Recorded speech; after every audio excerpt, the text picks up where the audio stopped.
कंजूस। ये कहानी है एक छोटे से गांव के बनिए की। एक ऐसा आदमी जो मेहनती था, लेकिन उसकी एक आदत उसे सबसे अलग बनाती थी। वो था बेहद कंजूस। एक शाम की बात है। बनिया रोज की तरह अपनी दुकान बंद करके घर लौटा। जैसे ही घर में कदम रखा, उसकी नजर दिए पर पड़ी। दिए की लौ तेजी से जल रही थी। बनिए के माथे पर तुरंत शिकन आ गई। उसने जोर से आवाज लगाई, अरे भगवान, ये दिया इतना तेज क्यों जल रहा है? तेल बहुत महंगा है, जरा लौ कम कर इसे। तभी अचानक उसके मन में एक डर समाया। अरे, कहीं दुकान का कोई ताला खुला तो नहीं रह गया? बिना कुछ सोचे वो उल्टे पांव दुकान की ओर दौड़ पड़ा।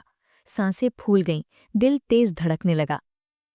दुकान पहुंचा तो देखा, दोनों ताले पूरी तरह सही सलामत लगे हुए थे। बनिए ने राहत की सांस ली और मन ही मन भगवान को धन्यवाद दिया। जब वो वापस घर पहुंचा तो देखा दिए की लौ अब धीमी हो चुकी थी। उसने पत्नी से पूछा, दिए की लौ तुमने कम की? पत्नी ने शांति से कहा, हाँ जी। बनिया बोला, कैसे की? सुई की नोक से? और सुई पर जो तेल लगा वो तो बेकार चला गया होगा। पत्नी हल्की मुस्कान के साथ बोली, आपसे थोड़ी कम बेवकूफ हूं। सुई पर जो तेल लगा उसे मैंने अपने सिर में लगा लिया। फिर पत्नी ने आगे कहा, और आप खुद को तो देखिए, दुकान दौड़ कर गए, लौटते समय क्या जूते नहीं घिसे? क्या पैरों में दर्द नहीं हुआ? बनिया झुंझलाकर बोला, अकल मुझ में है, जूते में बाल भर घिसा होगा, और मैं नंगे पांव गया था। पत्नी ने गहरी सांस ली और कहा, यही फर्क है समझदारी और कंजूसी में।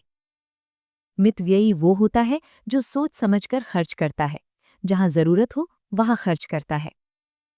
और कंजूस वो होता है जो जहां खर्च करना चाहिए वहां भी नहीं करता, खुद को तकलीफ देता है लेकिन पैसा खर्च नहीं करता। लोग कहते हैं कंजूस हर जगह मिल जाते हैं, मक्खी चूस, हर चीज में बचत ढूंढने वाले। लेकिन सच ये है, कंजूस भी एक अच्छा काम करता है। जब वो मरता है तो अपनी सारी दौलत दूसरों के लिए छोड़ जाता है।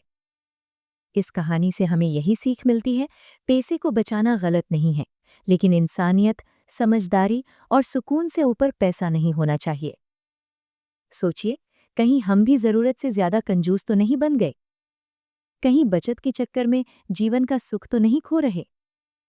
अगर ये कहानी आपको सोचने पर मजबूर करे तो इसे लाइक करें, अपने दोस्तों और परिवार के साथ शेयर करें। ऐसी ही जीवन बदल देने वाली कहानियों के लिए हमारे चैनल को अभी सब्सक्राइब करें। और कमेंट में जरूर लिखिए, आप मितव्ययी हैं या कहीं कंजूस तो नहीं। धन्यवाद।